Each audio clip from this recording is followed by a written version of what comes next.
నమస్తే, welcome to at news republic. భారతదేశం సంస్కృతి సంప్రదాయాలకు ఆలవాలం. మన మునులు మనందరికీ ఇచ్చినటువంటి గొప్ప సంపద యాగాలు.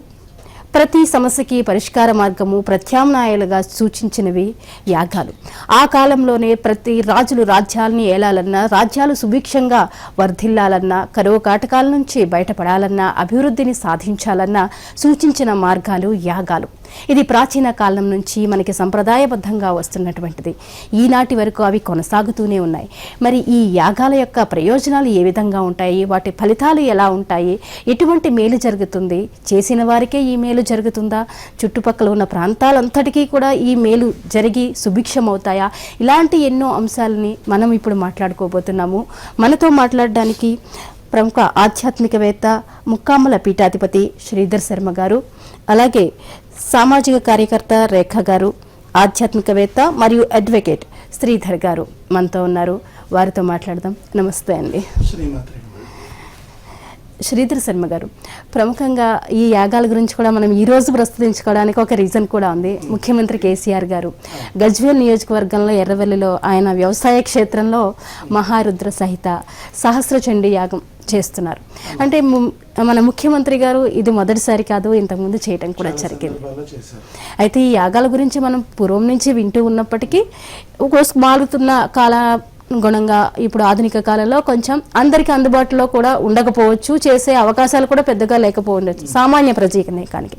అయితే పెద్దలు, అధికారాలు చేపట్టిన వారు ఇటువంటివి చేయడం మనం చూస్తూ ఉన్నాం.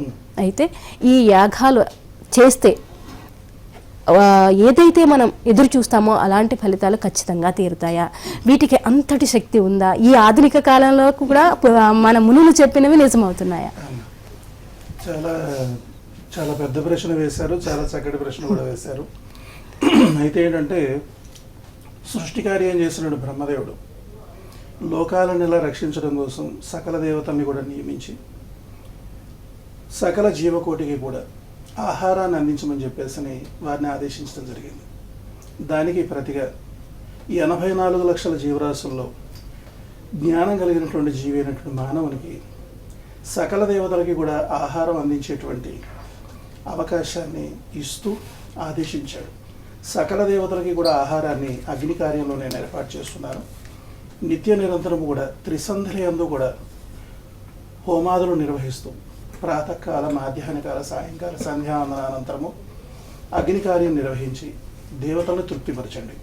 అదేవిధంగా విశేషమైన ఫలితాలను ఆశిస్తూ లోక కళ్యాణార్థం, విశ్వశాంత్యర్థం, విశ్వజన సంరక్షణార్థం, సద్బుద్ధి ప్రవర్ధనార్థం, వాతావరణ కాలుష్య నివారణార్థం యజ్ఞయాగాది క్రతువులు నిర్వహించండి అని చెప్పేసి బ్రహ్మదేవుడు ఆదేశించాడు. బ్రహ్మదేవుని యొక్క ఆదేశానుసారంగా నవబ్రహ్మలు ఈ యొక్క చరాచర జగత్తును సృష్టిస్తూ వారి యొక్క పరంపరగా అనేకమైన హోమ యజ్ఞయాగాది క్రతువులు మన ఋషీశ్వరుల దగ్గర నుండి కూడా నిర్వహించడం అనేటువంటిది సంప్రదాయంగా వస్తుంది. అయితే అనాది నుండి కూడా మనకి 4 యుగాల చరిత్ర ఉన్నట్టుగా మనం సంప్రదాయాలు మనం చెప్పుకుంటాం. కృతయుగము, త్రేతాయుగము, ద్వాపరయుగము, కలియుగము. ఆనాటి నుండి ఈనాటి వరకు కూడా సంపూర్ణమైన భక్తి విశ్వాసాలతో హోమ యజ్ఞయాగాది క్రతువులు నిర్వహిస్తూ సత్ఫలితాలను సాధిస్తూనే ఉన్నారు. అయితే ఇక్కడ ఏమిటంటే, యాగ ప్రక్రియ అనేటువంటిది చాలా పెద్దది, అగ్ని కార్యం అనేటువంటిది చాలా చిన్నది. అగ్ని కార్యం అనేటువంటి త్రికాల సంధ్యావందన అనంతరము గాయత్రి మంత్ర జపానుష్ఠానం చేసి ప్రతినిత్యము కూడా ప్రతి గృహస్థుడు కూడా, గృహస్థుడు బ్రహ్మచారి ఏమిటి, గృహస్థు ఏమిటి, వానప్రస్థుడు ఏమిటి, యజ్ఞ కార్యం చేయాలి అంటే అగ్ని కార్యం చేయాలని చెప్పేసి ఒక నియమమే ఉంది. సంధ్యావందనం ఎంతైతే ప్రాధాన్యత ఉందో, గాయత్రి అనుష్ఠానం ఎంతైతే ప్రాధాన్యత ఉందో, అగ్ని కార్యానికి కూడా అంత ప్రాధాన్యత ఇవ్వడం జరిగింది. ఈ యొక్క అగ్ని కార్యంలో చాలా విశేషం ఏమిటంటే, చెట్టు నుండి ఎండి రాలి పడినటువంటి పుల్లను సమిధ అని పిలుస్తారు. అటువంటి సమిధలు సేకరించుకొని వచ్చి గాయత్రి అనుష్ఠానాంతరము అగ్నికి ముఖంగా ఆ యొక్క సమిధలన్నీ కూడా వేసి ప్రజ్వలింపజేస్తూ స్వచ్ఛమైనటువంటి ఆవు నెయ్యిని ఆహుతులుగా వేయడం జరుగుతుంది. ఇక్కడ వేస్ట్గా చేయడం అనేటువంటిది ఉండదు. ఎక్కడ కూడా పెద్ద పెద్ద చెట్లు నరగడాలు, ఈ దుంగలు వేసేయడం అనేటువంటిది కాదు. అక్కడ ఎండి రాలి పడినటువంటి సమిధలు తీసుకుని వచ్చి అక్కడ చక్కగా ఆ హోమాన్ని ప్రజ్వలింపజేసి స్వచ్ఛమైనటువంటి ఆవు నెయ్యి దశాంశ హవనం ఎంతైతే జపం చేస్తాడో, ఒక 108 జపం చేస్తాడు అనుకోండి గాయత్రి జపం, దానికి 11 సార్లే హోమం చేయమని చెప్పేసి అని శాస్త్రం చెబుతోంది. దానికి తగినటువంటి రీతిలో హోమం చేసి ఆ యొక్క దేవతలను తృప్తిపరచడం అనేటువంటిది జరుగుతూ వస్తుంది. ఈ ప్రకారంగా ప్రతి గృహస్థు అంటే ప్రతి హిందువు కూడా ఈ యొక్క హోమాదులు నిర్వహిస్తూ ఉండేవారు. ఇటీవల కాలంలో ఏంటంటే పాశ్చాత్య సంస్కృతి సంప్రదాయాలను అలవరుచుకొని ఆధ్యాత్మికతకు దూరమై ఆయుర్దాయాన్ని కోల్పోతూ వస్తున్నాడు మానవుడు. అయితే ఇటీవల కాలంలో కూడా సంపూర్ణమైన భక్తి విశ్వాసాలతో నిత్యము అగ్ని కార్యం చేసేటువంటి వారు ఎందరో ఉన్నారు. అయితే ఈ యొక్క హోమ యజ్ఞయాగాది క్రతువులు చేసేటువంటి యజమానికి ఆయనకున్నటు కోరికను నెరవేర్చడమే కాకుండా లోక కళ్యాణార్థం విశ్వశాంతిర్థము ఈ యొక్క యాగాలు తప్పకుండా ఉపయోగపడతాయి. ఈ యొక్క హవనంలో ఉద్భవించినటువంటి హవన ధూమము అంటే ఆ సువాసన ఏదైతే ఉందో అందులో అనేక రకాలైన సమిధులు, నవవిధ సమిధులు ఉపయోగించడం జరుగుతుంది. అనేకమైన వనమూలికలు ఉపయోగించడం జరుగుతుంది. వైదిక మంత్రాలతో స్వచ్ఛమైన ఆవు నెయ్యిని ఉపయోగిస్తూ ఈ యొక్క ద్రవ్యాలన్నీ వినియోగిస్తూ ఆ యొక్క యాగం జరిపించేటప్పుడు దాని నుండి బహిర్గతమైనటువంటి ఆ యొక్క దైవీ శక్తి ఏదైతే ఉందో ఎంతవరకు అది వ్యాపిస్తుందో అంతవరకు కూడా లోకం సుభిక్షంగా ఉండడం అనేటువంటిది జరుగుతుంది. భారతీయ సంస్కృతి సంప్రదాయంలో స్వార్థం అనేటువంటిది లేదు. ఎవరు పూజ చేసినా, స్తోత్ర పారాయణం చేసినా, జపం చేసినా, ధ్యానం చేసినా, హోమ యజ్ఞ యాగాది క్రతువులు చేసినప్పటికీ కూడా లోక కళ్యాణార్థం, విశ్వశాంత్యర్థం, భక్తజన సంరక్షణార్థం అనే చెబుతారు. ఇప్పుడు అఖండ భారతావనిలో కోట్లాది దేవాలయాలు ఉన్నాయి. అన్ని దేవాలయాల్లోనూ కూడా అర్చక స్వాముల వాళ్ళందరూ కూడా మనం భగవంతుని విశ్వసించినా విశ్వసించకపోయినా, దేవాలయ సందర్శనం చేసినా చేయకపోయినా, తర్వాత అదేవిధంగా దక్షిణలు సమర్పణ చేసినా సమర్పించకపోయినా, కానుకలు హుండీలో వేసినా వేయకపోయినా, అఖండ భారతావనిలోనే కాదు ప్రపంచంలో ఉన్నటువంటి సకల జీవకోటి కూడా సుభిక్షంగా ఉండాలని చెప్పి సంకల్పం చెప్పి పూజా కార్యక్రమాలు నిర్వహించేటువంటి అపురూపమైనటువంటి విశాలమైనటువంటి సంప్రదాయమే హైందవ సంప్రదాయం. అందుచేత ప్రపంచానికి ఆదర్శమైంది మన సంప్రదాయం. ఈనాటికి సత్ఫలితాలు ఇస్తూనే ఉంది, శాశ్వతంగా నిలిచి ఆదర్శంగా మనకి కనబడుతుంది. రేఖా గారు, మీరేం చెప్తారు ఇటువంటి? ఓకే, ఇప్పుడు మనం చూస్తున్నాము యాగాల విషయంలో ప్రధానంగా మనం ఈరోజు లేవనెత్తుకోవడానికి కూడా ప్రత్యేక రీజన్ ముఖ్యమంత్రి కేసీఆర్ గారు నిర్వహిస్తున్నటువంటి కార్యక్రమాలు. అంటే యాగాల ద్వారా మంచి ఫలితాలు వస్తాయి అన్నదానికి మీ ఒపీనియన్ ఏంటి? యాగాల ద్వారా డెఫినెట్గా, అంటే దేవతలను, ఇంతకుముందు గురువు గారు అన్నారు దేవతలను తృప్తిపరిచారు అన్నారు. దేవతలను తృప్తిపరచడము, దేవుళ్ళను మొక్కడము ఎవరు అభ్యంతరం చెప్పట్లేదు. మంచి పరిణామం, శుభ పరిణామం. దేవతలు అనంటే మన హైందవ సంస్కృతిలో ఒక మేజర్ భాగం. నేను కొంచెం రాజకీయంగా వెళ్ళాలనుకుంటున్నాను. ఇవల్ల ఒక అసాంఘిక కార్యక్రమాలు జరిగాయని, వాటిని తగ్గించడం కోసం, అంటే యోగం కోసం యాగం చేస్తున్నారు అని కొంతమంది మాట్లాడుతున్నారు. అసలు యోగం కోసం యాగం ఏంటంటే, యోగంలో ఆల్రెడీ కేసీఆర్ గారు ఉన్నారు. ఒకవేళ వాళ్ళకి ఏదైనా అసంతృప్తి, వాళ్ళలో ఉన్న ఈ సామంతులు అంటే ఎమ్మెల్యేలు, మినిస్టర్లు, వీళ్ళు ఎవరన్నా అసంతృప్తిగా ఉంటే వాళ్ళ కోసం చేస్తున్నట్టయినా అయి ఉండాలి. ఎయిదర్ ఒకవేళ నేను లోక కళ్యాణం కోసం, ప్రజల క్షేమం కోసం చేస్తున్నాను అంటే, ప్రజల క్షేమం కోసం దీన్ని చేయొద్దు అని అందరు అర్థం చేసుకోవాల్సిన విషయం. దీన్ని చేయొద్దు అని నేను ఎక్కడ అనట్లేదు, కానీ ప్రజల క్షేమం కోసం చేయాల్సిన విషయాలు చాలా ఉన్నాయి. అది ఇవాళ తెలంగాణ గుండె చప్పుడు అనే ఛానల్లో ఒక్కసారైనా ఒక రైతు ఆత్మహత్యను చూపించారా? నేను ఎందుకు ఈ మాటలు చెప్తున్నాను అంటే, ఇవాళ ఆ రోజు శైవ దేవతను చండీ యాగం చేశారు స్టార్టింగ్లో, మనకు తెలంగాణ వచ్చిన కొత్తలో. దాదాపు 7 కోట్ల నుంచి 10 కోట్ల రూపాయలు ఖర్చు పెట్టినారు అని తెలిసింది. నేను యాగాలు చేయొద్దు అనట్లేదు, హోమాలు చేయొద్దు అనట్లేదు. దేవుడు అంటే నాకు చాలా భక్తి. దేవుని మొక్కడంలో వ్యర్థమైన ఖర్చు వద్దు అని నేను అంటాను. అది ఎవరైనా కానీ, ఒకవేళ పర్సనల్గా వాళ్ళు చేసుకుంటున్నారు అంటే, వాళ్ళకున్న ఆస్తి అంతస్తులు అంత ఖర్చు పెట్టుకొని చేసుకుంటే కూడా అది వాళ్ళ ఒపీనియన్. దేవుడికి ఇంత ఖర్చు పెడితే మేము మనశ్శాంతిగా ఉంటాము, హాయిగా ఉంటాము, తృప్తిగా ఉంటాము అంటే దానిలో నేనేం అభ్యంతరం చెప్పట్లేదు. కానీ ఇవాళ అధికారుల యొక్క అండదండలు అనుకోవచ్చు, లేదంటే రాష్ట్రం మీద, అంటే రాష్ట్ర ఖజానా మీద గండిగొట్టి చేసే చర్యలు ఏవైనా కూడా నేను ఖండిస్తాను. ఎందుకు ఈ మాట చెప్తున్నాను నేనంటే, ఆ రోజు తెలంగాణ క్యాబినెట్లో కనీసం మహిళా మంత్రిని పెట్టలేదు, కానీ ఇవాళ మహిళా దేవతలను పూజిస్తున్నారు. నేను మహిళా దేవతలను పూజించకూడదు అని మాత్రం అనట్లేదు, బట్ అదే స్థానం మహిళలకు ఇవ్వాలి అంటున్నాను. ఇవాళ ఇది ఒకవేళ వాళ్ళ సొంత ఖర్చు కాకుండా ఖజానా మీద ఖర్చు పెట్టేది ఏదైతే ఉందో అది రాజ్యాంగానికి విరుద్ధం. లౌకిక రాజ్యంలో ఉన్నాం మనం, ఇవాళ మత రాజ్యంలో మనం లేము. అది గుర్తు చేసుకోకుండా ఇవాళ ప్రజల కోసం, ప్రజల క్షేమం కోసం ఆలోచించాల్సిన వాళ్ళు ఒక బాధ్యతాయుతమైన పొజిషన్లో ఉండి ఇవాళ ఒక ఖజానా అనుకోవచ్చు, ఇంకా ఏదైనా అనుకోవచ్చు, ప్రభుత్వంలో పనిచేసే అధికారులు అంటే మళ్ళీ నేను అనను. ఎందుకు అనంటే ప్రభుత్వమే కేసీఆర్ గారే ప్రభుత్వం. ఇక్కడ కొత్తగా ఇంకా వేరే వాళ్ళు ఎమ్మెల్యేలు కూడా వాళ్ళే పెద్ద పనికొస్తారని అనుకోవట్లేదు. నాకు ఎందుకు ఇంత బాధ ఉన్నదంటే ఆ రోజు కనీసం స్త్రీ సంక్షేమ శాఖలో కూడా మహిళా మంత్రిని పెట్టలేదు, తుమ్మల నాగేశ్వరరావు గారిని పెట్టారు. అయితే నేను ఎందుకు చెప్తున్నాను ఈ మాట అంటే మహిళా దేవతలను పూజించండి. ఇవాళ మహిళా దేవతలే ఇంపార్టెంట్. నేను ఎవ్రీ టైం ఇదే నా స్టాండ్ ఇదే ఉంటుంది. మహిళలకు ఇంపార్టెన్స్ ఇవ్వండి, మహిళను కూడా దేవతగా పూజించండి అని నేను అంటాను. ఇవాళ మీరు అంత ఖర్చు పెట్టి అంటే ఒక బిజీ షెడ్యూల్ తనది, చాలా బిజీ షెడ్యూల్. ఇవాళ అసెంబ్లీ నడుస్తుంది, చాలా భయంకరమైన కార్యక్రమాలు ఆయన చేయాల్సిన సందర్భంలో ఇంత టైం దేవతలకు వెచ్చించి చేస్తున్నారు అంటే అప్రిషియేషనే. నాకేం వివక్ష లేదు దేవుణ్ణి మొక్కడంలో, కానీ నువ్వు ప్రజల క్షేమం కోసం ఏం చేస్తున్నారు అని అడగాలనుకుంటాను ఈ సందర్భంగా. రైట్, మీరేం చెప్తారు శ్రీధర్ గారు? అంటే ఈ విషయాన్ని 2 కోణాల్లో చూడాలి. యజ్ఞము ఎవరి కోసం ఎవరు చేస్తున్నారు?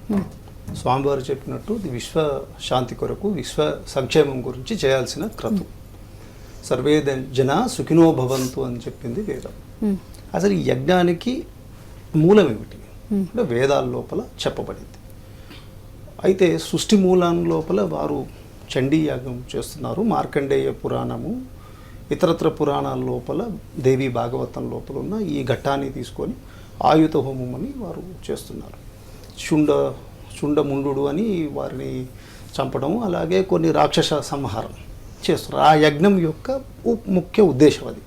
ఇక్కడ మరి వీరు చేస్తున్న యాగంలో ఈ రాక్షసులు అంటే పొలిటికల్ అపోనెంట్స్ రాక్షసుల. ఎందుకంటే యజ్ఞానికి కొన్ని లక్షణాలు ఉన్నాయి. యజ్ఞశాల, యజ్ఞవాటిక, యజ్ఞకుండము, యజ్ఞవేది, యజ్ఞదీక్ష, యజ్ఞాగ్ని, యజ్ఞద్రవ్యం, యజ్ఞ పశు, యజ్ఞకిల, యజమాని, పురోహిత, బ్రాహ్మణ, దేవ, యజ్ఞ అంశం, యజ్ఞశేష, యజ్ఞసద, యజ్ఞసిద్ధి. పర్పస్ ఏంటి అంటే ఇంతకుముందు పూర్వకాలం లోపల పుత్రకామిష్టి యాగం చేశారు దశరథ చక్రవర్తి. అది ఇష్టి యాగం అంటే నాకు పుత్రుడు కావాలని చేశారు. రాజసూగ యాగం చేశారు ధర్మరాజు. దాంట్లోపల ఏంటంటే సరెండర్ ఇతరత్ర రాజులందరూ. అశ్వమేధ యాగం చేశాడు శ్రీరామచంద్రమూర్తి. అంటే తక్కువ ఉన్న అంటే రాజులందరూ, సామంతులందరూ కూడా ఆ యొక్క హయము వచ్చేసరికి సరెండర్ అయిపోయేవారు. సరే లవకుశలు వచ్చి పట్టుకున్నారు, అది వేరే కథ. కాబట్టి ఇక్కడ యజ్ఞం చేసినప్పుడు ఇప్పుడు రాజకీయం అమ్మ మాట్లాడారు. రాజకీయాల్లో చూస్తే మీరు ఎన్నికలు గెలిచారు, మంత్రి పదవిని ఇచ్చి కాన్స్టిట్యూట్ చేస్తే అది ప్రజలకు జరిగే టీమ్ ఎఫర్ట్ కనపడకుండా యజ్ఞయాగాదులో మీరు జ్ఞాన సంపన్నత ఉండొచ్చు, మీరు పరమ భక్తాగ్రేసులు అయ్యి ఉండొచ్చు, కానీ టీమ్ స్పిరిట్ లోపల కావాల్సిన రెవెన్యూ అడ్మినిస్ట్రేషన్ కానీ సాంఘిక సంక్షేమ పథకాలు కానీ కేవలం ఒక్క వ్యక్తి మీద జరగదు. చేసుకోండి, కానీ మీరు దానికి what prevented the government to appoint the council of ministers. కాబట్టి సెక్యులరిజం అంటే లౌకిక రాజ్యం లోపల మీరు లౌకికపరమైన కార్యక్రమాలు చేస్తూ మీరు చేసుకోవడంలో తప్పులేదు. మనం ఏం తప్పు పట్టాల్సిన అవసరం లేదు. దీంట్లోపల శాస్త్రీయమైన దృక్పథాలతో చూసి, లేకపోతే వేరే ఇతరత్ర ఫిలాసాఫికల్ విషయాల్ని మనం తెచ్చుకొని దాని ద్వారా వీళ్ళందరూ కూడా పాపం ఈ యజ్ఞాలు చేస్తున్నారు, వీళ్ళకేమి తెలియలేదని అనుకోనక్కర్లేదు. ఎందుకంటే వరాహపురం లోపల మొదట సృష్టిని రక్షించడానికి యజ్ఞవరాహుడై పరమాత్మ శ్రీమన్నారాయణుడు వచ్చి ఈ భూమిని తన కోరలతో ఎత్తి విక్షకక్షలో పెట్టినదని మనకి స్పష్టంగా ఉంది. అప్పుడే ఋషులు యజ్ఞ వరాహుడిని చెప్పినారు. పూర్వకాండంలో, వేదంలో ఉన్న పూర్వకాండంలో అంతా కూడా యజ్ఞ వరాహస్వామినే చెప్పారు. జ్ఞానానికి హయగ్రీవుడు, అలాగే నారసింహుడు, భక్తి వాత్సల్యానికి నారసింహుడు. కాబట్టి ఏ పని చేసినా యజ్ఞం అంటే ఒకటే మాట, టీమ్ ఎఫర్ట్. భగవద్గీత లోపల మనకు చాలా స్పష్టంగా ఎవరైతే దేవతలకు అర్పించకుండా యజ్ఞ ఫలాన్ని తానే భుజించాలన్న ఒక సంకల్పంతో చేస్తే వాడిని కృపణుడు అన్నాడు. Is a miser. అది ఫలం రాదు. ఎప్పుడైతే లోకల కళ్యాణార్థం, ప్రజా సంక్షేమార్థం చేసే టీమ్ ఎఫర్ట్. కానీ ఈ యాగంలో మరి చండీ యాగం అంటే అక్కడ మహిషాసుర వధ ఉంది అంటే ఒక కాంక్ష, ఏదో తెలియని కాంక్ష. అది రాజకాంక్షన, ప్రజాకాంక్షన, లేకపోతే సంఘ శ్రేయస అని వారికి వారు ఎవరు మరి వారికి అడ్వైజ్ చేసిన వారు కూడా తపోనిధులు ఉంటారు, అది మనకు తెలియదు. కానీ ఇదేంటంటే ఇప్పుడు ఆ వారి ఉన్న పొలిటికల్ టైమింగ్ ప్రకారం మరి వారిని ఏమైనా బందీ చేస్తున్నారా మరి తెలియదు. మరి ఈ మధ్య ఈ అన్ని లైన్ ఆఫ్ చిత్రాలు చూసినా కూడా మనము అంతా కూడా ఇక్కడ కూర్చొని ఇలా చెప్పేస్తే ఓ మనకు సామెత ఉంది, సడన్గా ఇలా చెప్తే అవుతుందని. ఒక్కటి మాత్రం గుర్తుపెట్టుకోవాలి, మనన త్రాయేతి ఇది మంత్ర. ఏ మంత్రం అయితే జపిస్తే అది జరుగుతుంది, అది రక్షణ ఉంది. కానీ చేసేవాళ్ళ శక్తి సంపన్నత మీద, వారు ఎవరైతే యజమాని యొక్క హృదయంలో ఉన్న కాంక్ష మీద ఉంటుంది. భగవంతుడు పలకడంటే చాలామందికి పలికాడు. ప్రహ్లాదుడు రా అంటే ఈ స్తంభంలో ఉన్నాడు, వచ్చాడు, దానికి ఏ యజ్ఞం అక్కర్లే, ఈ కేమ్. కాబట్టి మనము ఒక దృష్టిలో చూసినప్పుడు కాంక్షతో చేస్తే అది నష్టం. ఇంకో విధంగా చూడండి, అసలు ప్రాణానికి ఆధారం ఏంటి? వర్షం. వర్షానికి ఆధారం ఏంటి? యజ్ఞం. మనకి చాలా ఉపనిషత్తుల లోపల చాలా విషయాల్లో సంభాషణ పరంగా కూడా మనకి తెలుసు, అన్నమే పరబ్రహ్మ స్వరూపం. మన అన్నం ఎక్కడికి వస్తుంది? స్వామివారు చాలా చక్కగా చెప్పారు. ఈ యజ్ఞంలో ఉన్న హవిష్ వెళ్ళి అట్మాస్ఫియర్ ప్రెషర్ని రక్షించి it protects the ozone layer. దానివల్ల క్లౌడ్ వస్తుంది. మరి ఆ విధమైన దృష్టితోని చేస్తున్నదా? దీంట్లో రజసిక, తమసిక, సాత్విక యజ్ఞాలు ఉన్నాయి. రజసిక అంటే రాజకాంక్షతో చేసేది, తామసిక అంటే అది క్షుద్రపరమైన భావజాలంతో చేసేది, ఎదుటివారి యొక్క కీడును కోరి చేసేటువంటి వశీకరణ. అది ఇప్పుడు సంకల్పం చెప్పేటప్పుడు ఆ సంకల్పం విశ్వసేయస చేస్తున్న వారు ఎవరు? వారు మంత్రసిద్ధుల, ద్రష్టల, ఋషి పరంపరలో ఉన్నవారా? ఆ ఋషి పరంపర అయితే ఈ యజ్ఞ భోక్త ఎవరు? ఈ హవిస్సు ఎవరికి చెందాలి? హుటాహుటి అంటే అగ్నికి పేరు. హుటాహుటి అంటాం కదా. ఆ అగ్ని మొదల సప్తజిహ్వ స్వరూపుడైన యజ్ఞవరాహుడికి సకల దేవతలు ఆ యొక్క స్వామి యొక్క స్వరూపంలో ఉన్న అంతర్భాగాలకి అన్నిటికీ హవిస్సు అని చెప్పి వైష్ణవ ఆగమ శాస్త్రాలు. మరి శాక్తేయ సిద్ధాంతం ప్రకారం నేను మాట్లాడతాను. అందుకని వారు చేస్తున్నారు. వారు చెప్పినటువంటి చాలా విశ్లేషణ బాగుందన్న. సాత్విక, రాజసిక, తామసిక. అయితే ఇక్కడ ఏమిటంటే చండీ సప్తశతి అనేటువంటిది ఏదైతే ఉందో, అమ్మవారి యొక్క చండీ సప్తశతిలో 700 శ్లోకాలు ప్రధానంగా ఉంటాయి. అయితే ఇక్కడ చండీ సప్తశతి హోమాలు ఎట్లా నిర్వహించాలి అనేటువంటిది ప్రధాన అంశం. అయితే అసలు ఈ యొక్క హోమం ఎందుకు చేయాలి అనేటువంటిది కూడా ప్రధాన అంశం. ఇందులో చండీ సప్తశతిలో ప్రథమ చరిత్రలోనే మనకు చెప్పబడుతోంది. సురధుడు అనేటువంటి మహారాజు రాజ్యాన్ని కోల్పోయాడు. సమాధి అనేటువంటి వైశ్యపుంగవుడు భార్య బిడ్డల నిరాదరణకు గురై వీరిరువురు కూడా అరణ్యానికి వచ్చేస్తారు. సుమేధుడు అనేటువంటి మహర్షిని గురువుగా ఎంచుకొని, ఇంత జరిగినప్పటికీ కూడా రాజ్యం మీద కాంక్ష పోవట్లేదు, ఏమిటి మాయ అని ప్రశ్నిస్తాడు మహారాజు గారు సురథుడు.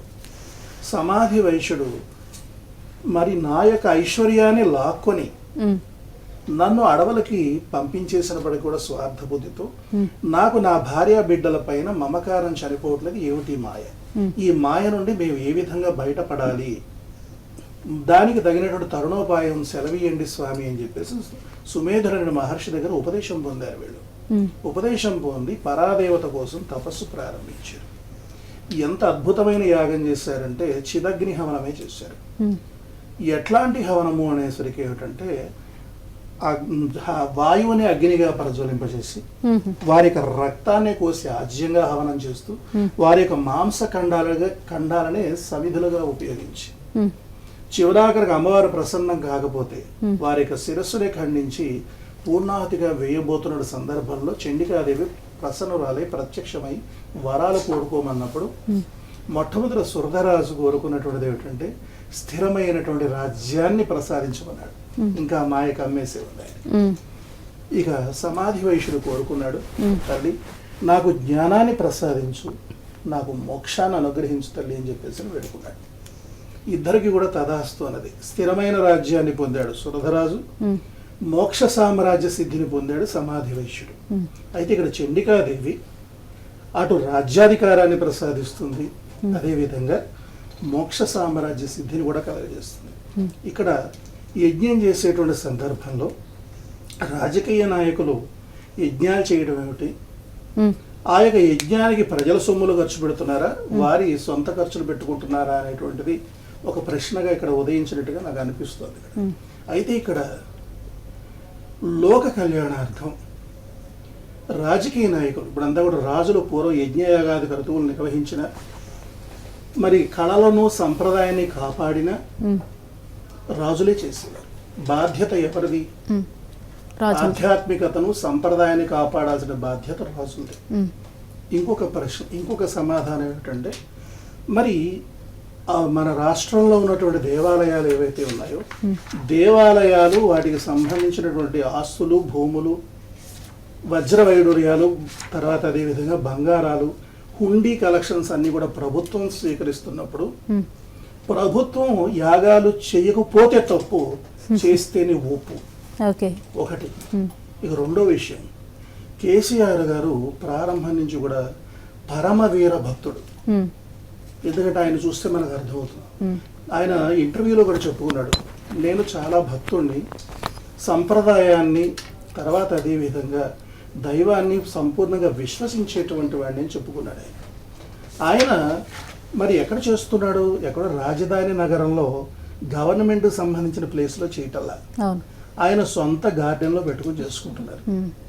ఏమండి, ఒకటి, ఈ యొక్క యాగాది క్రతువులు నిర్వహించేటువంటి వాళ్ళు సామాన్యులు ఎవరూ నిర్వహించట్లేదే. దక్షిణాంబనాయ పీఠాధీశ్వరులైనటువంటి శృంగేరి జగద్గురువులు ఆయన యొక్క ఆశీస్సులతో, ఆయన యొక్క సూచనల మేరకు ఈయన యాగం చేస్తున్నారు. యాగశాలని కూడా సశాస్త్రీయంగా యాగశాలను నిర్మాణం చేసి చక్కటి పండితుల్ని ఆహ్వానించి సశాస్త్రీయంగా పాంచాహనిక దీక్షతో యాగం నిర్వహిస్తున్నారు. యాగం చేసే సందర్భంలో సంకల్పం ఏ విధంగా చెప్పారనేటువంటిది ఋత్విజులకు అర్థమవుతుంది, కానీ మనం ఊహించడానికి అవకాశం లేదు. తర్వాత ఇంకొకటండి, ఆయన సొంత ఖర్చులతో సొంత గార్డెన్లో చేసుకుంటున్నప్పుడు ఆయనకు ఉండేటువంటి ఈతి బాధలు తీరడం కోసం, ఆరోగ్యం కోసం చేయొచ్చు, ఐశ్వర్యం కోసం చేయొచ్చు, వైభవం కోసం చేయొచ్చు, శత్రువుల మీద విజయాన్ని సాధించడం కోసం చేయొచ్చు. ఆయన రాష్ట్రంలో ముఖ్యమంత్రి కావాలని చేశారు, గెలిచారు. అంతకుముందు రాష్ట్రం రావాలని చేశారు, సంపాదించుకున్నారు. అదేవిధంగా ఇప్పుడు ఫ్రంట్ ఏర్పాటు చేసి దేశాన్ని పరిపాలించాలని ఆలోచన ఉంది, అది కూడా భాగం కావచ్చు కూడా. దానికి అవకాశం ఉంది, చండికాదేవి ప్రసాదిస్తుంది. ఎందుకంటే చండీ క్రమంలో ఏకచండి, దశచండి, శతచండి, సహస్ర చండి, అయుత చండి అని చెప్పేసి రకాలు ఉన్నాయి యాగాల్లో. చండీ సప్తశతిని 10 సార్లు పారాయణం చేసి ఒక హోమం చేస్తే ఏకచండి, 100 పారాయణాలు చేసి 10 హోమం చేస్తే దశచండి, 1000 పారాయణాలు చేసి 100 హోమం చేస్తే శతచండి, 10,000 పారాయణాలు చేసి 1000 హోమం చేస్తే కనుక సహస్ర చండి అనిపించుకుంటుంది. ఇటువంటి అద్భుతమైనటువంటి పారాయణలు చేస్తూ, కోటి కుంకుమార్చనలు చేస్తూ, ఈ తర్వాత అదేవిధంగా హోమాదులు నిర్వహిస్తూ సంపూర్ణమైనటువంటి భక్తి విశ్వాసాలతో ఆయన గార్డెన్లో ఆయన చేసుకుంటున్నారు. ఒకటి, కేసీఆర్ గారు యాగం చేస్తున్నారు కానీ ఇన్ని డిస్కషన్స్ పెడుతున్నారు. ఏనా లాంటి వాడు యాగం చేసుకున్నాడంటే ఎవడన్నా ఛానల్ వాడు చూపిస్తాడా? ప్రజాస్వామ్యంగా ఉండాల్సిన బాధ్యత కూడా ప్రజల మనుషులే, ప్రజా శ్రేయస్సు కోరేటువంటి వారే, లోక కళ్యాణాన్ని కోరేటువంటి వారే. అయితే ఇక్కడ ఏమిటంటే కేసీఆర్ గారే కాదు, రాజకీయ నాయకులందరూ కూడా, ప్రభుత్వం వారు దేవాలయాలు ఏ విధంగా అయితే పరిరక్షిస్తున్నారో హిందూ ధర్మాన్ని పరిరక్షించాల్సిన బాధ్యత, హోమ యజ్ఞ యాగాది క్రతువులు నిర్వహించాల్సిన బాధ్యత కూడా ప్రభుత్వం మీదే ఉంది అనేటువంటి సత్యాన్ని ఈ సందర్భంగా నేను చెప్పదలుచుకున్నాను. ఎందుకంటే అనాది నుండి కూడా, కృతయుగం నుండి చూసుకున్నట్లయితే యజ్ఞయాగాది క్రతువులు రాజులు నిర్వహించారు తప్పించి ప్రజలెవరు కూడా నిర్వహించలేరు. హోమాదులు నిర్వహించుకున్నారు. ఎందుకంటే యజ్ఞయాగాది క్రతువులు సామాన్యులు ఎవరు నిర్వహించలేరు. కోట్లాది రూపాయలు ఏ విధంగా వెచ్చించగలరు? ఋషీశ్వరుడు హోమ యజ్ఞయాగాది క్రతువులు చేయాలని అనుకున్న సందర్భంలో ఏదో ఒక చక్రవర్తిని ఆశ్రయించేవారు, మహారాజును ఆశ్రయించేవారు. అయ్యా, మేము ఈ యాగం నిర్వహించాలని అనుకుంటున్నాము, తమ యొక్క సహాయ సహకారాలు మాకు కావాలన్నప్పుడు ఆ సంభారాలన్నీ కూడా ఆశ్రమానికి తరలించేవారు. అయితే ఏంటంటే లోక కళ్యాణార్థం ఈయన యాగం చేసినప్పటికీ కూడా రాజుగారు సంపూర్ణ ఆయురారోగ్య అష్టైశ్వర్య భోగభాగ్యాలతో విలసిల్లుతూ శత్రువుల మీద విజయాన్ని సాధించి యావత్ ప్రపంచాన్ని ఏలాలి అని చెప్పి ఈయన సంకల్పం చెప్పుకునేవారు. ఇందులో అన్నీ ఉంటాయి. చండీ క్రమంలో ఏంటంటే ఓం ఐం హ్రీం క్లీం చాముండాయే విచ్చే మహామంత్రం, నవార్ణ మహామంత్రం అంటాం. కలియుగంలో చండికాదేవి ఇచ్చినట్టుగా ఏ దైవము కూడా సత్ఫలితాలు ప్రసాదించలేదు. అతి శీఘ్రగతిన వరాల వృష్ణి కురిపించగలిగిన శక్తి చండికాదేవికి ఉంది. ప్రణవ స్వరూపిణి ఆవిడ మోక్షాన్ని ప్రసాదిస్తుంది. ఐం మేధాస్వరూపిణి, సరస్వతి స్వరూపిణి, జ్ఞానాన్ని ప్రసాదిస్తుంది. హ్రీం శక్తి స్వరూపిణి, శక్తిని, ఆరోగ్యాన్ని ప్రసాదిస్తుంది. క్లీం కామ్యస్వరూపిణి, సమస్త అభీష్టాలను సిద్ధింపజేస్తుంది. ఇక మోక్షాన్ని, విద్యను, ఐశ్వర్యాన్ని, అదేవిధంగా శక్తిని ప్రసాదించడమే కాకుండా శత్రు సంహారం కూడా చేస్తుంది అని చెప్పి మూలమంత్రమే చెప్పగా చెబుతుంది. అటువంటి మహామూల మంత్రాన్ని కోట్లాదిగా జపం చేసి అక్కడ హవనం చేయడం అనేటువంటిది సక్రమమైనటువంటి రీతిలో యాగం జరిగితే వారు ఆ మాట కూడా మాట్లాడారు. ద్రష్టలు ఎవరు లేరు. ద్రష్టలు అనేటువంటి వారు మహామంత్రాన్ని దర్శించి ఉపాసించి సిద్ధత్వాన్ని సాధించి లోకానికి అందించినటువంటి వారు మంత్ర ద్రష్టలు. ఇందులో వ్యత్యాసాలను అందరినీ గురువుగారు అనేస్తున్నారు. అందరూ గురువులు ఎట్లా అయిపోతారండి?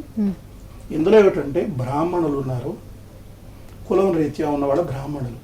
పండితులు ఉన్నారు, ఏదో ఒక విషయంలో పరిజ్ఞానం కలిగినటువంటి వాడు పండితులు అనిపించుకుంటారు. ఉపాసకులు ఉన్నారు, ఒక మహామంత్రాన్ని ఉపాసన చేసేటువంటి ఉపాసకులు.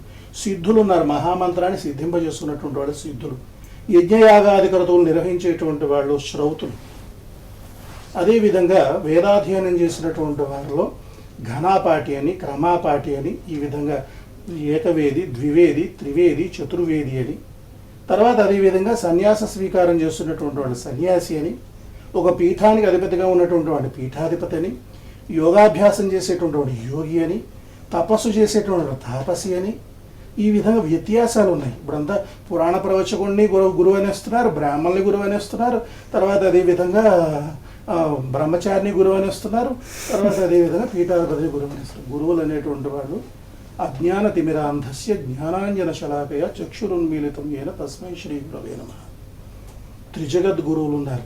వైష్ణవుల్లో మహానుభావుడైనటువంటి హయగ్రీవుడు, తర్వాత అదేవిధంగా శాక్తేయంలో మేధా దక్షిణామూర్తి, అదేవిధంగా తాంత్రికంలో దత్తాత్రేయుల వారు. ఈ ముగ్గురే త్రిజగద్ గురువులు. మిగిలినటువంటి వారందరూ కూడా ఏంటంటే ద్రష్టలు, ఋషులు, యోగులు, తాపసులు, సిద్ధులు, సాధకులు, ఉపాసకులు, బ్రాహ్మణులు, పండితులు. అంతే. ఈ వ్యత్యాసం తెలుసుకుని మెలగాల్సిన అవసరం కూడా సంపూర్ణంగా ఉంది. ప్రతి ఒక్కరు గురువులు కాలేరు, ప్రతి ఒక్కరు పీఠాధిపతులు కాలేరు. పీఠం వేసి కూర్చున్నంత మాత్రం పీఠాధిపతి అయిపోతారా? దానికి చాలా క్రమం ఉంది. అంచేత సశాస్త్రీయమైన పద్ధతుల్లో కార్యక్రమాలు నిర్వహించేటప్పుడు సత్ఫలితాలను సత్వరంగా ప్రతి ఒక్కరు కూడా సిద్ధింపజేసుకోగలుగుతారు. అమ్మవారి దగ్గర ఉన్న గొప్ప విశేషం ఏంటంటే ఎక్కడ భోగం ఉంటుందో అక్కడ మోక్షం ఉండదు, ఎక్కడ మోక్షం ఉంటుందో అక్కడ భోగం ఉండదు. భోగ మోక్షాలు రెండు కూడా అమ్మవారి యొక్క ఉపాసకుడి చేతిలోనే ఉంటాయి. ఇహంలో సుఖాన్ని, పరంలో మోక్షాన్ని ప్రసాదించగలిగేటువంటి ఏకైక దేవతామూర్తి చండికాదేవి.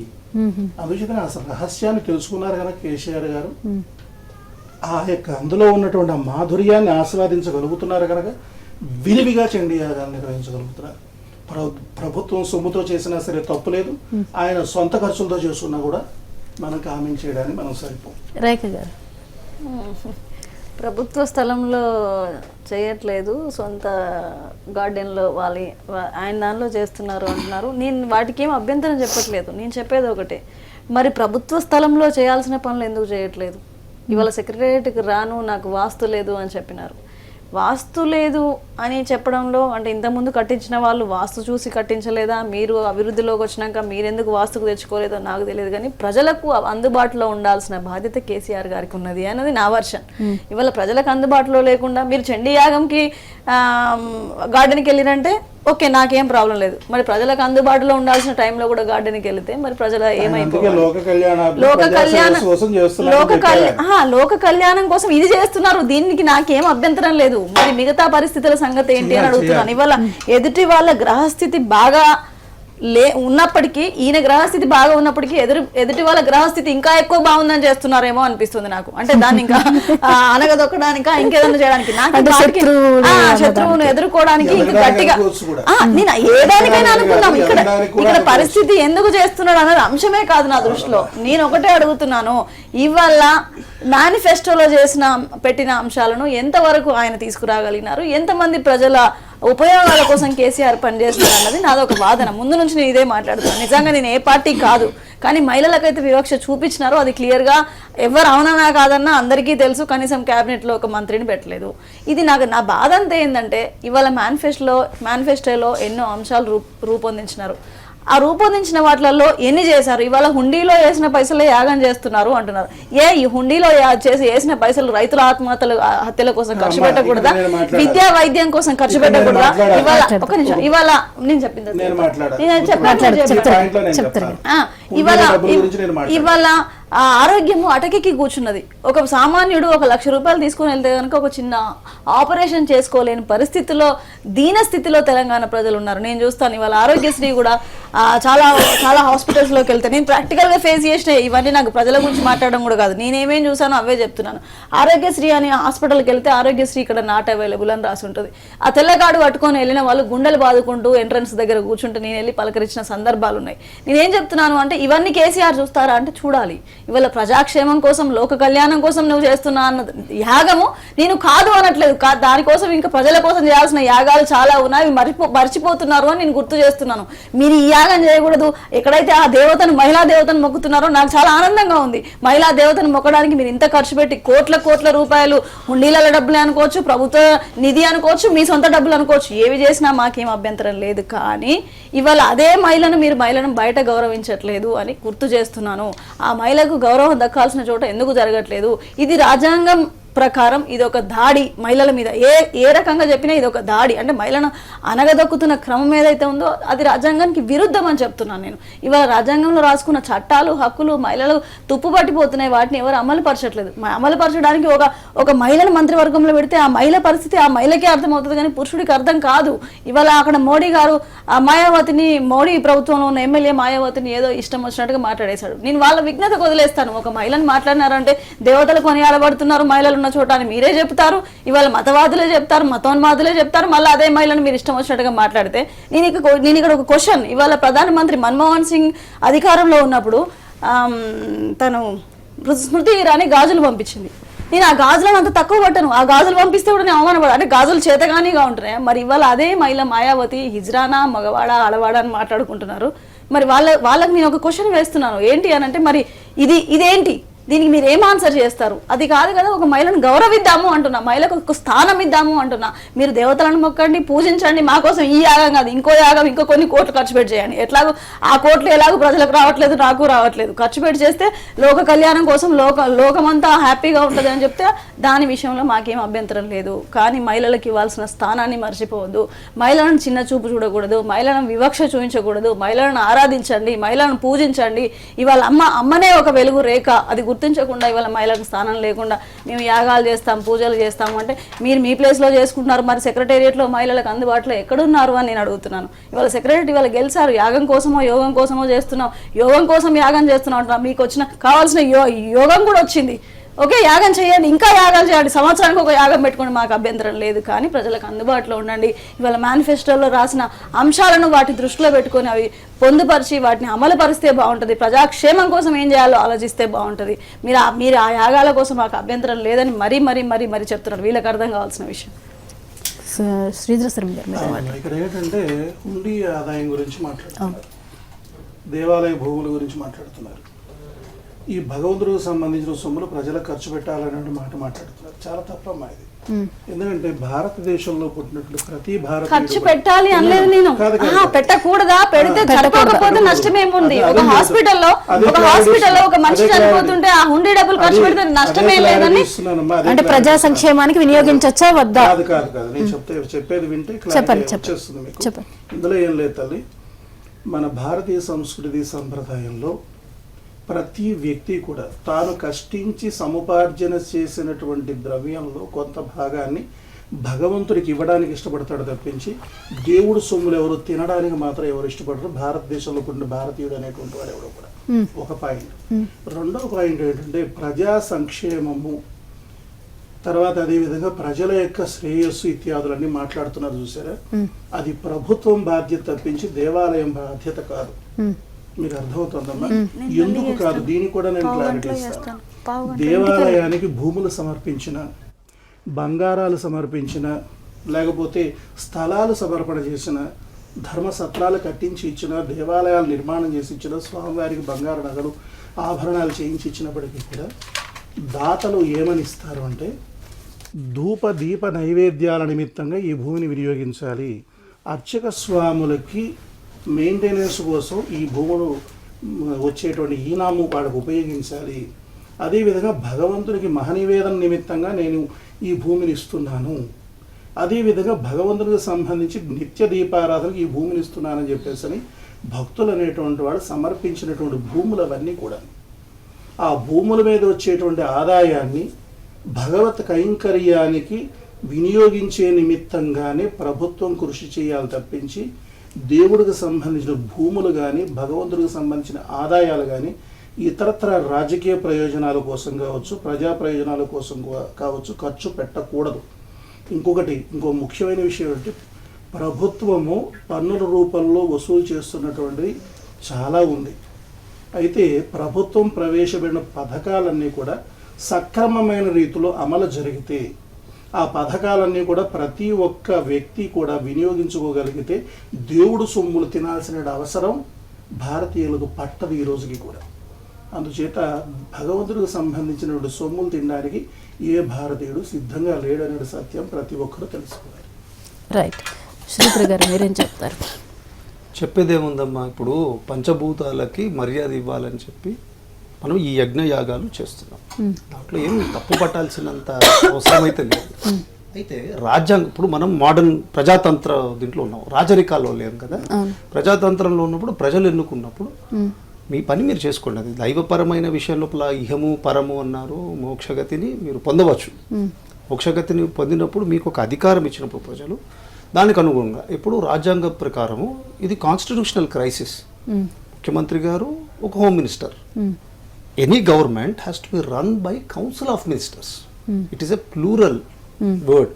అంటే ఏమిటి, వారి కింద సెక్రటరేట్ కింద అధికారుల కింద జిల్లా కలెక్టర్లు, ఎస్పీలు, లా అండ్ ఆర్డర్. కేవలం 2-3 చేస్తే అది నియంతృత్వ పోకడ వస్తుంది. మనం కేసీఆర్ గారు అంటే వారు భాగవతం తెలిసిన వారు, రాజకీయ దురంధరులు, రాజ్యాంగ నిపుణులు, ఆంగ్ల పండితులు, సర్వం తెలిసిన వారు. వారిని ఎదిరించేంత సత్తా కానీ చెప్పే ప్రజాక్షేత్రంలో అమ్మ చెప్తున్నారు. కానీ ప్రజాక్షేత్రంలో వారు ఉద్యమకారులు, వారు ఉద్యమాన్ని సాధించినారు. మనం చూసాం, మన ఎన్నికల్లో చూసాం. అందరూ ఒకటైనా కూడా వారు ఎలా మరి యజ్ఞఫలమో యాగఫలమో లేకపోతే వారి యొక్క రాజకీయ చతురతను, అది గొప్ప విషయం. కానీ ఒక రాజ్యాంగపరమైన ప్రజా క్షేత్రంలో ఎన్నుకోబడిన ప్రభుత్వము దేనికదే. ఇప్పుడు రేపెప్పుడో మనకి ఏదో వస్తుందని చెప్పి ఇవాళ మనము పని చేయకుండా ఉంటామా? ఎల్లుండి మనకి ఏదో ఫలం రాబోతుంది, ఇవాళ మన కార్యక్రమం అయితే చేయాలి కదా, నైమితిక కర్మలు అయితే చేయాలి కదా.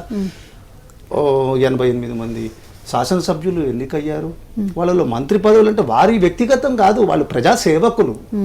ప్రజలు ఇక్కడ పాలకులు, ఇక్కడ ఎవరు పాలకులు లేరు. పాలకులం అని చెప్పి క్షాత్రధర్మం అనేది అది భగవద్గీత అనుసారము పురుష సూక్త ప్రకారము ఎవరు క్షత్రియుడో, ఎవరు శూద్రుడో, ఎవరు బ్రాహ్మణుడో అని డిసైడ్ అయిపోయింది ఆల్రెడీ. ఇప్పుడు ప్రజాస్వామ్యం ముసుగులో క్షాత్ర కులధర్మాన్ని చెప్పుకుంటున్న విధంగా రాజకీయాలు నడపకూడదు ఎవరైనా. It's a peoples government, for the people, by the people, for the benefit of the people ఉన్నప్పుడు మీరు ఏమైనా చేయండి. కానీ మీరు చేయాల్సిన వ్యూహాత్మకమైన విషయాలు ఉండవచ్చుగాక, మీకు ప్రత్యర్థులు ఉండవచ్చుగాక. ఇవాళ కేసీఆర్ గారు అయితే ఇలా మంత్రులను అపాయింట్ చేయకుండా 1 నెల ఆగగలిగారు. అదే వేరే ముఖ్యమంత్రి గారు ఆగగలిగి ఉండేవారా? అంటే ఏమిటి, ఇక్కడ ప్రజలందరూ కూడా సైలెంట్గా ఉన్నట్టే కదా. అంటే అపోజిషన్ లేకపోతే ఏమవుతుంది, ఇది ఇట్ విల్ లీడ్ టు నియంతృత్వ పోకడ. అలా చెయ్యరనుకోండి, వారు ఎన్నో చక్కని భాగవత శ్లోకాలు ఆ కాన్ఫరెన్స్లో కూడా వారి గురువులకి వాళ్ళకందరికీ ఎంతో మర్యాదగా వారు నమస్కారం చేశారు. కానీ అందరికీ, ప్రజలకందరికీ అంత విఘ్నత ఉండదు కదా. వారి యొక్క రాజకీయ వ్యూహాన్ని అర్థం చేసుకోవడానికి కానీ, వారి యొక్క సారస్వత విజ్ఞానాన్ని అర్థం చేసుకోవడానికి కానీ, వారి యొక్క భక్తి రసికతను అర్థం చేసుకోవడానికి కానీ, వారికి ఉన్న సర్వశాస్త్రాల మీద అవగాహనను కానీ, సిద్ధాంత సేకరణ మీద ఉన్న వారికి ఉన్న పట్టు కానీ, అవన్నీ వారొక్కరే గొప్ప విషయం. వారిలాగా అందరు ఉండాలి కదా. వారిలాగా అందరు ఉండాలన్నప్పుడు ఇవాళ ఎవరికో ఒకరికి అర్జెంటుగా ఏదో ఒక అవసరం ఉంటుంది, ఒక పట్టా దాని గురించి ఉంటుంది, అది మంత్రి గారి దగ్గర రివిజన్లోనూ అప్పీల్లోనూ ఉండాలి. మంత్రి గారే దాన్ని డిసైడ్ చేయాలి. దాని తర్వాత హైకోర్టుకు వెళ్ళాలి. అసలు అక్కడ మంత్రియే లేకపోతే అప్పీల్ ఏమైనట్టు? అంతలోపల ఎవరో వచ్చి ట్రెస్పాస్ చేసి ఆ ల్యాండ్ తీసుకుంటారు అనుకోండి, you are letting somebody to suffer. ఒక మంచి చేసినప్పుడు ఇప్పుడు జైనులు ఏం చేస్తారు, వెళ్తూ వెళ్తూ చీమ కూడా హాని చేయమంటారు. మనం తెలుసో తెలియకుండా ఒక రాజ్యాంగపరమైన పదవిలో ఉన్నప్పుడు ఆ పదవి దక్క పనులు చేయాలి. యజ్ఞయాగాలు ఇప్పుడు చండీయాగమా, సుదర్శన యజ్ఞమా, శ్రీమన్నారాయణుడే ఆది దేవతనా అనేది మనం మాట్లాడట్లేదు. ఎవరు ఏవి మోక్షం ఎవరు ఇవ్వాలి అనేది ఇప్పుడు స్వామివారు చెప్పినట్టు వారికి మోక్షం కావాలనుకుంటే మోక్షం అనేది ఒక పెద్ద గతి, పరవ్యూహ విభవ దాటి ఉన్న పెద్ద గతి అది. అది ఒక సైకలాజికల్ ప్లేన్ లోపల ఈ శరీరాన్ని విడిచిన నాడు సూక్ష్మ శరీరంలో నుంచి ఆవలిగట్టుకు వెళ్ళి ఆ పరమాత్మ యొక్క దివ్యమంగళ స్వరూపాన్ని చూసి దానికి వెళ్ళేది మోక్షం. ఇప్పుడు అంత పెద్ద విషయము సంకల్పంలో పెట్టి ముఖ్యమంత్రి గారు మరి రాష్ట్రంలో ఉన్నందరికీ మోక్షగతిలో ఇస్తున్నారా అనే భావన వస్తుంది. అక్కడ కావాల్సింది మనకి ఏంటంటే చాలా కేర్ఫుల్గా మనకు కనిపిస్తున్న విషయాలకి, ఇప్పుడు సపోజ్ ఒకరు కింద పడి కాలు ఇరగబోతుంది, లేదు తర్వాత రేపు పొద్దున వస్తుందని చెప్పలేం కదా. వారు ఎవరైనా సరే మనం పోయి రక్షిస్తాం. ఆ విధంగా ఉండాలి ప్రభుత్వం. You should be people oriented and you should react. ఇవన్నీ చేసుకోండి. ఏమో మంత్రి పదవులందరినీ ఎక్స్పాండ్ చేసేసి మీరు ఇవి చేసుకుంటే ఎవరు వద్దంటారు? ఇద్దరు మంత్రులతోని ఆగుతుందా? సపోజ్ ఏదన్నా జరగరాంది ఏదన్నా జరిగింది అనుకోండి స్టేట్లో, అప్పుడు హూ ఇస్ రెస్పాన్సిబుల్? వీళ్ళిద్దరు responsible. Then for whom the governor is responsible కదా. కాబట్టి ఇది నాకైతే ఒక విధంగా చూస్తే ఏదో మరి అంతర్గతమైన వ్యూహం ఉండొచ్చు, కారణాలు ఏమైనా ఉండొచ్చు. ఏదైనా ఎవరినన్నా కొత్త రాజ పట్టాభిషేకం ఏమన్నా వారి దృష్టిలో ఉండొచ్చు. అలనాడు వశిష్ఠుడు పెట్టిన ముహూర్తం వల్ల రామ పట్టాభిషేకం పోయి రావణ వధ అయ్యింది. కాబట్టి అలాంటి రిస్క్ లేకుండా మరి ఏమన్నా రక్షణార్థం ఏమన్నా చేస్తున్నారు మనకు తెలియదు, అన్లెస్ వారు ఆ సంకల్పాన్ని చెప్తే. అది ప్రజాక్షేత్రంలో టీవీ వాళ్ళకి మరి పర్మిషన్ ఉందో లేదో మాకు తెలియదు. ప్రైవేట్గా ఉంటే మరి శత్రు సంహారమా? శత్రు సంహారం అంటే మరి ఏ విధమైన శత్రు సంహారం? ఎవరు వారికి శత్రు? ఎవరు? ఈ పక్క రాష్ట్రం వల్ల, లేకపోతే ఎదురుగున్న అధికారులా, లేకపోతే సత్యనారాయణ వ్రతం చేసుకుంటా ఉన్నా. ఇక్కడ ఇది కూడా చాలా అనుమానాలు రేకెత్తిస్తున్నాయి. చాలా మంది అమాయకుల్ని ప్రజలు కొట్టి చంపుతున్నారు, పళ్ళు రాలగొడుతున్నారు, నాలికలు కోస్తున్నారు. వాళ్ళ ఇంట్లో భక్తి ప్రపత్తులతో, భక్తి విశ్వాసాలతో అటు మహావిష్ణువునో, సుదర్శనమూర్తినో, నారసింహునో, లేకపోతే పరమేశ్వరుణ్ణో, భైరవుణ్ణో, అమ్మవారినో కొలుచుకుంటూ అంటే నువ్వు ఇంట్లో ఏ పూజలు చేస్తున్నావు? మాయలు చేస్తున్నావా? మంత్రాలు చేస్తున్నావా? క్షుద్ర ప్రయోగాలు చేస్తున్నావా? వశీకరణాలు చేస్తున్నావా? లేకపోతే శత్రు సంహారాలు చేస్తున్నావా? ఎవరినైనా చంపే ప్రయత్నం చేస్తున్నావా అని చెప్పి గ్రామంలో ఏ చిన్న తప్పు జరిగినప్పటికీ కూడా వాళ్ళని హింసించడం అనేది మనం ఛానల్స్లో చూస్తున్నాం. ఇప్పుడు కేసీఆర్ గారు ఆయన ఆరోగ్యం కోసమే చేయించుకుంటున్నారో, లేకపోతే వైభవం కోసమే చేయించుకుంటున్నారో, లేకపోతే కుటుంబాభివృద్ధి కోసమే చేయించుకుంటున్నారో, వారికి ఉన్నటువంటి అంతఃశత్రు నాశనానికి, మనలో ఉన్న కామక్రోధ లోభ మోహమద మాత్సర్యాల అణచడం కోసం కూడా చండికాదేవి పనికి వస్తుంది. దానికోసమే చేస్తున్నారో, లేకపోతే మరి రాజ్యాంగంలో ఏంటంటే రాజకీయంలో ఉన్నప్పుడు మరి ప్రత్యర్థం నుండి విజయం సాధించకపోతే ఇక రాజ్యాంగంలో నిలబడేదే ఉందమ్మా. అంచేత అన్నిటినీ దృష్టిలో ఉంచుకొని యాగం చేయడం అనేటువంటిది జరుగుతుంది. ఇందులో రహస్యం ఏమీ లేదు. అంతే చెప్పి శత్రువులు ఎవరు అంటే ఉంటారు, ఖచ్చితంగా ఉంటారు. ప్రజాసేవ కూడా క్షేమాన్ని కాంక్షించి చేయాలి. ఒకటి ఇంకొక ముఖ్యమైన విషయం ఏంటంటే ఈ రాజకీయానికి సంబంధించినటువంటి విషయం కాదు ఇక్కడ. ఆధ్యాత్మిక పరమైన రీతిలో ఆయన యాగం చేసుకుంటున్నప్పుడు అమ్మ అడిగారు, మరి మహిళలకి ప్రాధాన్యత ఇవ్వాలి, అది అడగచ్చు, తప్పేమి లేదు అక్కడ. కానీ ఈ సందర్భంలో అడగడం అంటే ఇవి చేసినప్పుడు ఒక సెలబ్రిటీ, ఒక స్త్రీమూర్తిని ఆరాధిస్తున్నారు, అలాంటి ఒక స్త్రీమూర్తికి సముచిత స్థానం కల్పించట్లేదు ఇప్పుడు అధికారాన్ని ఇంకా వికేంద్రీకరణ చేయలేదు. అది కూడా ఒక సమస్యగా మారింది. ఇప్పుడు